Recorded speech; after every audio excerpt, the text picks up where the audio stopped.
Hello बच्चों, तो आज के वीडियो में हम बात करेंगे about स्टेमन, microsporangium and pollen grain. तो गाइज, आपने 11th में ही फ्लावर के सारे पार्ट्स, स्ट्रक्चर्स के बारे में पढ़ लिया होगा। ओके, तो इस वीडियो में मैं उस चीज़ को डिस्कस नहीं करूँगी। हम सीधे आते हैं longitudinal section of a flower में, जो कि आपकी क्लास 12th की NCERT में दिया हुआ है। तो हमें पता है कि फ्लावर में male and female reproductive structures होते हैं। ओके, मेल रिप्रोडक्टिव स्ट्रक्चर्स के लिए एक टर्म हम यूज़ करते हैं और वो टर्म है एंड्रोशियम। ठीक है, तो एंड्रोशियम क्या है? It is composed of stamens, और ये कह सकते हैं it is a collection of stamens. ठीक है, ये हमें पता है, पहले से रिवीजन हो रहा है आपका, क्लास 11th में हमने पढ़ लिया होगा। तो स्टैमेन क्या है? स्टैमेन है मेल रिप्रोडक्टिव ऑर्गन। ठीक है, स्टैमेन क्या है? ये है मेल रिप्रोडक्टिव ऑर्गन। ठीक है, फ्लावर में जो मेल रिप्रोडक्टिव ऑर्गन होता है वो होता है स्टैमेन। ठीक है, तो ये एलएस ऑफ फ्लावर है, और इसमें आप देख सकते हैं कि ये जो है लंबे लंबे ये जो स्ट्रक्चर्स हैं ये हैं स्टैमेन, स्टैमेन्स हैं ये सारे। ओके, तो ये तो आपको पता ही है कि ये ओवरी है, ये सेपल है, और स्टैमेन्स में भी स्टैमेन दो पार्ट का बना हुआ होता है। तो इधर आप देख सकते हो कि एक तो ये हेड पार्ट है, ठीक है, और ये टेल पार्ट है। ओके, तो अभी हम स्टैमेन का स्ट्रक्चर जो है वो डिटेल में स्टडी करेंगे कि अंदर से कैसा होता है, उसका टीएस, सारी चीज़ें हम स्टडी करेंगे। तो अभी मैं इसको मिटा देती हूँ। अगर आपको बनाना हो तो आप बना सकते हो, इतना बढ़िया नहीं है, but if you want you can draw it. Okay, तो अब बात करते हैं स्टैमेन की, जो होते हैं मेल रिप्रोडक्टिव ऑर्गन। ओके, तो स्टैमेन जो है उसके दो पार्ट्स होते हैं, वो दो पार्ट से बना होता है। एक तो अगर आप स्टैमेन को देखोगे तो ये ऊपर एक हेड लाइक स्ट्रक्चर आपको दिखेगा, और ये नीचे एक पतली सी ये डंडी ये दिखेगी, टेल लाइक स्ट्रक्चर। ठीक है, तो ये जो ऊपर का जो स्ट्रक्चर है इसको कहते हैं एंथर, ये जो हेड है इसको कहते हैं एंथर, और ये जो डंडी सी है इसको कहते हैं फिलामेंट। ओके, तो ये एंथर कैसा होता है? ये होता है बाइलोब्ड होता है, बाइलोब्ड मतलब इसमें दो लोब्स होते हैं। ठीक है, तो अगर मैं एंथर को ऐसे साइड से देखूं तो ये मुझे एक, ये पहला लोब और ये दूसरा लोब। ठीक है, अगर मैं उसको सामने से देखूं तो ऐसा दिखेगा। ठीक है, और ऐसा दिखता है ये दूसरी तरफ से देखो। ठीक है, ये जो दो लोब्स हैं इनको ये बीच में जोड़ता है ये पार्ट, और इसको कहते हैं कनेक्टिव। ठीक है, यही कनेक्टिव यहाँ दिख रहा है, ये कनेक्टिव है। अभी आप जब टीएस एंथर का पढ़ोगे ना तो ये आपको समझ में आ जाएगा कि ये क्या है। ठीक है, तो ये इस तरीके से ये एंथर, एक एंगल से देखो तो ऐसा दिखेगा, आगे से देखो तो ऐसा दिखेगा, पीछे से देखो तो ऐसा दिखेगा। डॉर्सल वेंट्रल के चक्कर में आप मत पढ़ो, क्योंकि वो आपके बुक में दिया हुआ भी नहीं है और कन्फ्यूजन होगा। तो आप ये समझ लो कि आगे पीछे से ऐसा दिखेगा इस तरीके से, और अगर मैं उसे साइड से देखूं तो वो मुझे ऐसा दिखेगा, ये एक लोब और ये दूसरा लोब। ओके, तो गाइज एंथर में क्या होता है? एंथर में क्या होता है? पॉलन ग्रेन्स का फॉर्मेशन होता है। हमें पता है पॉलन ग्रेन्स मेल गैमेटोफाइट हैं, जो कि स्टिग्मा के सरफेस पे लैंड करते हैं, और फिर फर्टिलाइजेशन होता है। इसी तरीके से रिप्रोडक्शन होता है। आगे आप इस चीज़ को पढ़ेंगे इस चैप्टर में। तो अगर मैं एंथर को इस तरीके से काटूं और इसका 3D सेक्शन देखूं तो ये मुझे कुछ इस तरीके से दिखेगा। ये आपकी बुक में भी दिया हुआ है, और ये जो लाइन दी हुई है ना, ये जो एक लोब है, ये दूसरा लोब है, और ये जो रेड कलर की आपको लाइन दी हुई है, एक्चुअली ये क्या होता है कि लोब में, हर लोब में एंथर के इस तरीके से एक डिप्रेशन होता है।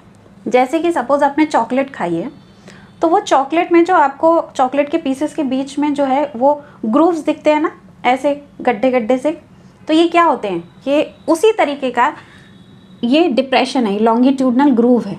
ठीक है, और यहीं से क्या होता है, लॉन्गिट्यूडनल ग्रूव, चॉकलेट में जो ये ग्रूव्स बने होते हैं, इससे क्या होता है, हम चॉकलेट के पीसेस को आसानी से तोड़ देते हैं। ठीक है, उसी तरीके से जब एंथर में पॉलन ग्रेन्स का फॉर्मेशन हो जाता है तो यहीं से एंथर फटता है। ठीक है, और इसी को कहते हैं लाइन ऑफ डिहिसेंस, यानी कि यहीं से वो स्प्लिट होता है एंथर। ओके, तो स्प्लिट होने के बाद ऐसे पॉलन ग्रेन्स बाहर निकल आते हैं। ओके, तो एंथर को मैंने इस तरीके से 3D कट सेक्शन में देखा तो ये मुझे एंथर इस तरीके का दिख रहा है। इसका हर एक लोब जो होता है उसमें दो थीका होते हैं। ठीक है, ये एक लोब है और ये दूसरा लोब है, ये एक थीका है, ये दूसरा थीका है, ये एक थीका है, ये दूसरा थीका है। ठीक है, हर लोब में 2 थीका होते हैं, इसीलिए एन ईच लोब को कहते हैं इज डाइथीकस। और थीका क्या होते हैं? Pocket like, sac like structures होते हैं। ओके, तो ये जो मुझे 3D कट सेक्शन एंथर का दिख रहा है ना, ये मुझे दिखेगा कब? जब एंथर मैच्योर हो गया होगा, जब उसमें पॉलन ग्रेन की फॉर्मेशन हो चुकी होगी, तब वो मुझे ऐसा दिखेगा, जब उसमें पॉलन ग्रेन बन चुके होंगे। और जब एंथर मैच्योर हो जाता है, उसमें पॉलन ग्रेन बन चुके होते हैं, तब हम इनको क्या कहते हैं? पॉलन सैक्स।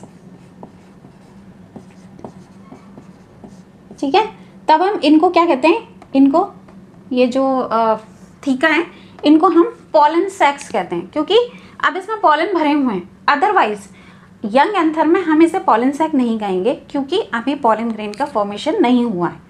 तब हम इसे क्या कहते हैं? Microsporangium. Okay, microsporangium is the correct term. Okay, तो आई होप आपको ये समझ में आ गया होगा। अभी जब मैं ये टीएस का और अच्छे से आपको एक्सप्लेन करूंगी, अभी टीएस ड्रॉ करूंगी, यंग एंथर का ट्रांसवर्स सेक्शन कैसा दिखता है ये हम पढ़ेंगे, तब आपको अच्छे से समझ में आएगा कि ये पॉलन सैक और माइक्रोस्पोरेंजियम मैं क्या कह रही हूँ, ये अच्छे से क्लियर हो जाएगा। ओके, तो आगे चलते हैं। तो ये है TS of a young anther. अगर हम यंग एंथर का ट्रांसवर्स सेक्शन देखें तो वो हमें कुछ इस तरीके का दिखेगा। ठीक है, तो ये एक एंथर को अगर हम देखें ये ट्रांसवर्स सेक्शन में, तो ये एक 4 साइडेड स्ट्रक्चर है। ठीक है, इसके 1 2 3 4 ये 4 साइड्स होती हैं। ठीक है, और चारों कॉर्नर्स पे ये हमें जो सर्कुलर स्ट्रक्चर्स दिख रहे हैं, ये क्या है? माइक्रोस्पोरेंजिया। और माइक्रोस्पोरेंजिया का सिंगुलर होता है माइक्रोस्पोरेंजियम। ओके, और ये 2 होते हैं ईच लोब में। ठीक है, यही माइक्रोस्पोरेंजिया जो हैं ये पॉलन ग्रेन्स का फॉर्मेशन करते हैं। ठीक है, और थाउजेंड्स ऑफ पॉलन ग्रेन का फॉर्मेशन होता है एक माइक्रोस्पोरेंजियम में। जब पॉलन ग्रेन्स का फॉर्मेशन हो जाता है, पॉलन ग्रेन्स बन जाते हैं, तो तब इनको हम, जब ये पॉलन से भर जाते हैं, तब इन्हें हम पॉलन सैक्स कहते हैं। हम पहले भी देख चुके हैं। ठीक है, तो ये है हमारा माइक्रोस्पोरेंजिया, ये चारों माइक्रोस्पोरेंजिया हैं। और ये है कनेक्टिव। ठीक है, ये मैंने पहले ही बताया था कि कनेक्टिव इस तरीके से एंथर को आप दूसरी तरफ से देखोगे तो ये आपको कनेक्टिव दिख जाएगा। तो ये एक साइड है, ये दूसरी साइड है। तो इस तरफ से अगर आप एंथर को देखोगे तो ये आपको इस तरीके का दिखेगा। ठीक है, अब माइक्रोस्पोरेंजियम को ना कुछ ये लेयर्स सराउंड करती हैं। ठीक है, तो सबसे बाहर वाला होता है एपिडर्मिस, उसके अंदर एंडोथीसियम, फिर उसके अंदर कुछ बीच की लेयर्स होती हैं जिनको हम कहते हैं मिडिल लेयर्स, और सबसे अंदर जो लेयर है उसको क्या कहते हैं हम? टैपिटम। ठीक है, टैपिटम। नाउ अब ये ध्यान रखना है कि ये जो टैपिटम जो है ये बहुत ही इम्पॉर्टेंट है। ठीक है, ये इनर मोस्ट लेयर है और ये बहुत इम्पॉर्टेंट है, क्योंकि जब माइक्रोस्पोरेंजियम में पॉलन ग्रेन्स का फॉर्मेशन होता है तो यही टैपिटम जो है उन्हें नरिशमेंट प्रोवाइड करती है। ठीक है, अगर ये न्यूट्रिएंट्स को सिक्रीट करती है टैपिटम, और पॉलन ग्रेन्स को नरिशमेंट प्रोवाइड करती है। अगर ये टैपिटम जो है ठीक से काम ना करे तो क्या है? पॉलन ग्रेन्स डिफेक्टिव हो जाएंगे, एक मेल स्टेरिलिटी आ जाएगी। तो defective tapetum means pollen grains का डेवलपमेंट ठीक से नहीं हो पाएगा। ये जो लेयर्स हैं एपिडर्मिस, एंडोथीसियम और मिडिल लेयर्स, इनका काम क्या होता है? ये प्रोटेक्शन प्रोवाइड करती हैं। और जब पॉलन ग्रेन्स का फॉर्मेशन हो जाता है एंथर में, तो उसके डीहिसेंस में, यानी कि स्प्लिटिंग में, एंथर जो है उसका डीहिसेंस होता है, स्प्लिट होता है, वो फटता है, तो उसमें इनका रोल होता है और प्रोटेक्शन में रोल होता है। ठीक है, और बाकी टैपिटम जो है उसका रोल होता है कि पॉलन ग्रेन्स को नरिशमेंट प्रोवाइड कर सके। ओके, नरिशमेंट प्रोवाइड करती है टैपिटम। टैपिटम टमी मतलब पेट भरती है पॉलन ग्रेन्स का, टैपिटम। तो ये जो टैपिटम होती है, इसके जो सेल्स होते हैं उनमें डेंस साइटोप्लाज्म होता है और सेल्स में मोर देन 1 न्यूक्लियस होता है। क्यों? क्योंकि सेल्स में माइटोसिस कंप्लीट नहीं हो पाता। न्यूक्लियर डिवीजन तो हो गया, लेकिन साइटोकाइनेसिस नहीं हो पाया, मतलब साइटोप्लाज्म डिवाइड नहीं हो पाया, माइटोसिस जो है वो इनकम्प्लीट रह गया, इसकी वजह से इसमें एक से ज़्यादा न्यूक्लियस होते हैं। ओके, और माइक्रोस्पोरेंजियम जो होता है इसमें यहाँ पे कॉम्पैक्टली अरेंज्ड, मतलब एकदम क्लोजली अरेंज्ड होमोजेनस यानी कि एक जैसे सेल्स होते हैं, और यही सेल्स जो होते हैं ये पॉलन ग्रेन्स की फॉर्मेशन करते हैं। इन्हीं सेल्स का काम होता है पॉलन ग्रेन्स को बनाना। ठीक है, वो आगे कैसे होता है ये हम इससे बाद वाले टॉपिक में पढ़ेंगे। तो टीएस ऑफ यंग एंथर हो गया। तो अभी तक तो हम एंथर का स्ट्रक्चर ही देख रहे थे, तो अब हम आ गए पॉलन ग्रेन का फॉर्मेशन कैसे होता है उस पर। ठीक है, तो माइक्रोस्पोरोजेनेसिस। तो पहले मैं आपको ये बता दूं कि पॉलन ग्रेन से पहले की स्टेज होती है माइक्रोस्पोर। पहले माइक्रोस्पोर्स बनती हैं और यही माइक्रोस्पोर्स मैच्योर होके पॉलन ग्रेन बनाती हैं। ठीक है, यही माइक्रोस्पोर्स पॉलन ग्रेन में डेवलप हो जाती हैं। ओके, तो ये प्रोसेस है माइक्रोस्पोरोजेनेसिस यानी कि माइक्रोस्पोर्स का बनना। तो हमने पढ़ा कि माइक्रोस्पोरेंजियम के जो टिश्यू होता है वो होता है sporogenous tissue. Okay, sporogenous tissue में क्या होते हैं, कॉम्पैक्टली अरेंज होमोजेनस सेल्स होते हैं। ये जो स्पोरोजेनस टिश्यू के जो सेल्स होते हैं इनके अंदर हर एक के अंदर ये कैपेबिलिटी होती है कि वो डिवाइड हो, उनमें मियोसिस हो और वो माइक्रोस्पोर्स बना सके। ठीक है, तो सबसे पहले क्या होता है, तो स्पोरोजेनस टिश्यू का हर सेल पॉलन मदर सेल या माइक्रोस्पोर मदर सेल, ये मैंने शॉर्ट में लिख दिया है, इसकी तरह बिहेव करता है। ओके, और ये डिप्लॉयड होते हैं। जब इनमें मियोसिस होता है तो माइक्रोस्पोर्स बन जाती हैं। ये 4 माइक्रोस्पोर्स हैं, पर ये माइक्रोस्पोर्स आपस में जुड़ी रहती हैं in a cluster of 4 cells. Okay, in a cluster of 4 cells which is called microspore tetrad. Okay, जब एंथर्स मैच्योर होते हैं, मतलब अब क्या है, पॉलन ग्रेन बना लो, मैच्योर होने वाले हैं और ये इसमें ये फटेंगे, तो उससे पहले क्या होता है, ये माइक्रोस्पोर्स डिसोसिएट हो जाती हैं। ठीक है, डिसोसिएट होके ये पॉलन ग्रेन में डेवलप हो जाती हैं। ठीक है, तो एक माइक्रोस्पोरेंजियम में several thousands of pollen grains बन जाते हैं, और ये पॉलन ग्रेन्स जब एंथर स्प्लिट होता है, जब डिसेंस होता है, तो ये बाहर निकल आते हैं। तो ये है microsporogenesis. Okay, clear. Now will discuss pollen grain. तो अब हम आ गए पॉलन ग्रेन पे। ओके, तो पॉलन ग्रेन क्या है, ये मेल गैमेटोफाइट है। पॉलन ग्रेन जब एंथर फट जाता है तो पॉलन ग्रेन स्टिग्मा पे लैंड होता है जाके, और वहाँ पे वो फर्टिलाइजेशन के प्रोसेस को करता है। ठीक है, तो पॉलन ग्रेन के अब हम स्ट्रक्चर को देख लेते हैं। ओके, तो ये मैंने पॉलन ग्रेन का, ये मैच्योर पॉलन ग्रेन का मैंने स्ट्रक्चर बना दिया है। तो सबसे पहले पॉलन ग्रेन जो है वो जनरली स्फेरिकल होते हैं। ठीक है, और पॉलन ग्रेन की जो सेल वॉल होती है उसमें 2 लेयर्स होती हैं। ठीक है, 2 लेयर्स होती हैं। तो बाहर वाली जो लेयर होती है उसको कहते हैं एक्साइन। ठीक है, एक्साइन, एक्स बाहर की तरफ, और अंदर वाली जो लेयर होती है उसको कहते हैं इंटाइन।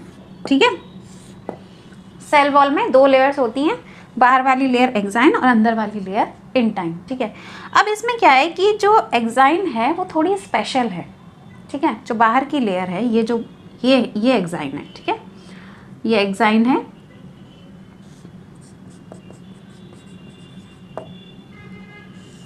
और ये इंटाइन है। ठीक है, ये बाहर की जो लेयर है एक्साइन, ये थोड़ी स्पेशल है। क्यों? क्योंकि क्या होता है, ये हार्ड होती है, बड़ी हार्ड आउटर लेयर है ये पॉलन ग्रेन की, और ये स्पोरोपोलेनिन से बनी होती है। ठीक है, मैं लिख देती हूँ, स्पोरोपोलेनिन। ठीक है, स्पोरोपोलेनिन से बनी होती है, जो कि one of the most resistant organic material known. ठीक है, ये बड़ा कठोर टाइप का ऑर्गेनिक मटेरियल है।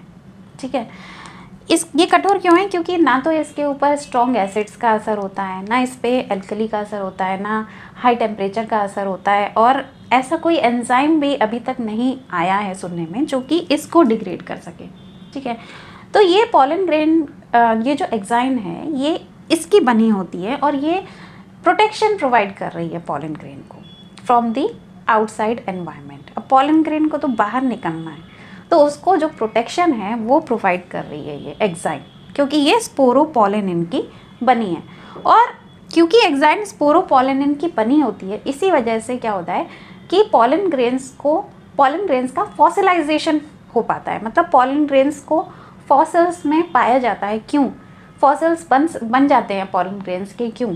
क्योंकि ये लेयर जो है, ये एक्साइन जो है, ये स्पोरोपोलिन की बनी हुई है, जो कि बड़ा कठोर टाइप का मटेरियल होता है, ऑर्गेनिक मटेरियल। ठीक है। अच्छा, उसके बाद एक पॉइंट और है कि एक्साइन जो है वो बहुत सारे फैसिनेटिंग डिज़ाइंस में हमें दिखती है। ठीक है। इसका एक इलेक्ट्रॉन माइक्रोस्कोप से ली हुई पिक्चर एनसीईआरटी में ये वाली पिक्चर दी हुई है। ठीक है। और अब देखो एक्साइन इतनी हार्ड है, ठीक है, तो अब पॉलन ग्रेन को तो बाहर जाके जर्मिनेट भी होना है ना, और ये इतनी हार्ड है तो कैसे जर्मिनेट होगा? तो इसी वजह से एक्साइन में कुछ ऐसे छेद होते हैं, ठीक है, जहाँ पे स्पोरोपोलिन नहीं होता, जिससे कि क्या है, उन छेदों को क्या कहते हैं? जर्म पोर। ठीक है, उनको कहते हैं जर्म पोर। ठीक है। तो ये जर्म पोर्स जो होती हैं ये एक्साइन में होती हैं, क्योंकि यहीं से पॉलन को जो है जर्मिनेट होना होता है ना, जब वो स्टिग्मा पे लैंड करता है पॉलन ग्रेन तो उसे जर्मिनेट होना है, तो इसीलिए ये जर्म पोर्स होती हैं जहाँ स्पोरोपोलिन नहीं होता, अदरवाइज वो जर्मिनेट कैसे हो पाएगा? ठीक है। तो यहाँ पे ये आप जर्म पोर देख सकते हो। ठीक है। उसके बाद जो एक्साइन के बारे में पूरी बात हो गई, उसके बाद अब इंटाइन। ठीक है। इंटाइन जो है वो अंदर वाली लेयर है सेल वॉल की, और ये कंटिन्यूस होती है, ये थिन होती है, पतली होती है, और ये कंटिन्यूस होती है, मतलब इसमें कोई छेद नहीं है, ये कहीं भी ऐसा नहीं है कि ना हो। और ये जो लेयर है ये सेल्यूलोज एंड पैक्टिन की बनी होती है, सेल्यूलोज एंड पैक्टिन की बनी होती है। ठीक है। सेल्यूलोज एंड पैक्टिन की बनी होती है। उसके बाद इंटाइन के बाद होती है प्लाज्मा मेम्ब्रेन और फिर साइटोप्लाज्म। ओके। तो अब ये जो स्ट्रक्चर है ये मैच्योर पॉलन ग्रेन का स्ट्रक्चर है। ठीक है। इसमें मैच्योर पॉलन ग्रेन में आप देख सकते हो कि 2 सेल्स हैं। ठीक है। ये जो सेल है ये है वेजिटेटिव सेल, और इसका और ये है generative cell. Generative cell vegetative cell के साइटोप्लाज्म में फ्लोट करता है। ठीक है। वेजिटेटिव सेल जो है इसका जो न्यूक्लियस होता है ये बिगर होता है, ये सेल बिगर है। ठीक है। और जेनरेटिव सेल छोटा है। जेनरेटिव सेल स्पिंडल शेप्ड होता है। ठीक है। तो वेजिटेटिव सेल का जो न्यूक्लियस होता है वो लार्ज होता है और इर्रेगुलर शेप होता है, इसका कोई शेप नहीं है। ठीक है। और वेजिटेटिव सेल में अबंडेंट फूड रिजर्व होता है, खाना होता है। ठीक है। और जनरेटिव सेल जो होता है उसमें न्यूक्लियस होता है, देन साइटोप्लाज्म होता है। ठीक है। और ये स्पिंडल शेप्ड होता है। ठीक है। इस तरीके से स्पिंडल शेप्ड होता है, जो देख रहे हो। तो इन ओवर 60% एंजियोस्पर्म्स, 60% एंजियोस्पर्म्स से ज़्यादा में ये जो पॉलन ग्रेन होता है ये इसी स्टेज पे शेड होता है। ठीक है। पॉलन ग्रेन 2 सेल्ड स्टेज पे, कहते हैं 2 सेल हैं, वेजिटेटिव सेल और जनरेटिव सेल, ये इसी स्टेज पे शेड होता है इन over 60% angiosperms. But in remaining ये पॉलन ग्रेन जो है 3 सेल्ड स्टेज पे शेड होता है। तो 3 सेल्ड स्टेज क्यों? क्योंकि जो जनरेटिव सेल होता है उसमें माइटोसिस होता है, वो 2 मेल गैमेट्स बना लेता है। ठीक है। तो ये है pollen grain, mature pollen grain का structure. With this we come to our last topic which is pollen viability. तो पॉलन वायबिलिटी पढ़ने से पहले कुछ एडवांटेजेस और डिसएडवांटेजेस दी हुई हैं पॉलन ग्रेन्स की, तो वो देख लेते हैं। तो पॉलन जो हैं, पॉलन ग्रेन्स, ये एलर्जीज कर सकते हैं। ठीक है। कुछ लोग ज़्यादा सेंसिटिव होते हैं तो वो उनको इनसे एलर्जी होती है, और कुछ लोगों में रेस्पिरेटरी डिसऑर्डर्स भी हो जाते हैं पॉलन की वजह से, जैसे कि एज़मा, ब्रोंकाइटिस, सांस लेने में तकलीफ़। अच्छा, एडवांटेजेस ये हैं कि पॉलन जो हैं उन्हें ये कहा जाता है कि ये रिच इन न्यूट्रिएंट्स होते हैं। ठीक है। और वेस्टर्न कंट्रीज़ में तो बहुत ज़्यादा फैशन है पॉलन टैबलेट्स और सिरप्स का, और एज फूड सप्लीमेंट लेना। ठीक है। और कुछ ऐसे भी क्लेम्स हैं कि पॉलन कंजम्पशन से एथलीट्स की परफॉर्मेंस अच्छी होती है, ऐसे क्लेम किए जाते हैं। पर I don't know whether there is sufficient research to support this, but ऐसे क्लेम हैं कि पॉलन कंजम्पशन से एथलीट्स की परफॉर्मेंस अच्छी होती है। ठीक है। और एक प्रोडक्ट भी एनसीईआरटी में मेंशन्ड है, बी पॉलन, जिसके ऊपर मैंने एक शॉर्ट वीडियो भी बनाया था, पर लोगों ने उसका आंसर ही नहीं दे पाए कि ये क्या है। किसी ने कहा मेथी है, किसी ने कहा पॉलन है वो बी पॉलन है। बी पॉलन देखना क्या होता है और फिर कमेंट करके बताना कि क्या समझे।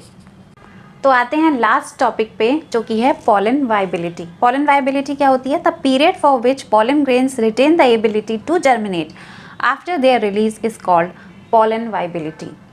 तो जब पॉलन ग्रेन्स निकले, एंथर से बाहर निकले, तो उनके पास एक टाइम पीरियड होता है कि उस टाइम पीरियड में ही उन्हें स्टिग्मा पे लैंड करके जर्मिनेट करना है। अगर उस टाइम पीरियड से ज़्यादा हो गया तो फिर वो जर्मिनेट नहीं हो पाएंगे। तो एक टाइम पीरियड होता है। अब ये टाइम पीरियड छोटा भी हो सकता है, बड़ा भी हो सकता है। ये स्पीशी पे डिपेंड करता है, स्पीशी टू स्पीशी डिपेंड करता है, और एनवायरमेंटल कंडीशंस यानी कि टेम्परेचर क्या है, ह्यूमिडिटी क्या है, इस पे भी डिपेंड करता है। ठीक है, तो पॉलन को अब जैसे राइस एंड व्हीट में जो वाइबिलिटी है पॉलन ग्रेन की वो 30 मिनट्स है, यानी कि 30 मिनट्स में ही उसको जो है जाके स्टिग्मा पे लैंड कर लेना है। 30 मिनट्स के अंदर अंदर ये काम कर देना है। अगर ज़्यादा हो गया, 1 घंटा हो गया, तो उसकी फिर वो काम नहीं कर पाएगा, वो जर्मिनेट नहीं हो पाएगा। ठीक है, 30 मिनट से ज़्यादा हो गया तो। उसी तरीके से कुछ मेंबर्स हैं रोजेसी के, लेग्यूमिनेसी के और सोलेनेसी के, जिनमें पॉलन वाइबिलिटी मंथ्स तक देखी गई है। ठीक है, तो ये स्पीशी पे और कुछ हद तक जो टेम्परेचर और ह्यूमिडिटी है उस पर भी डिपेंड करता है।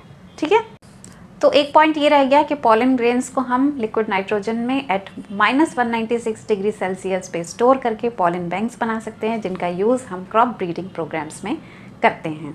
तो गाइस, कैसा लगा आपको ये लेक्चर? आप मुझे कमेंट करके ज़रूर बताइएगा, और अगर कोई डाउट है तो आप मुझसे पूछ सकते हैं the comment section, and please do subscribe to my channel. Bye.